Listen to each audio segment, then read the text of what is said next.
राधे राधे जी।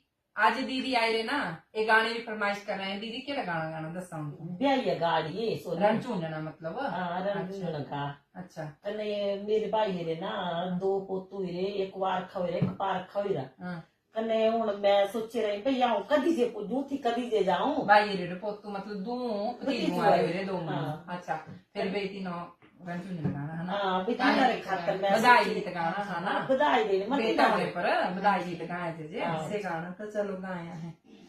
होगी गाजन म्या साडे गुंजे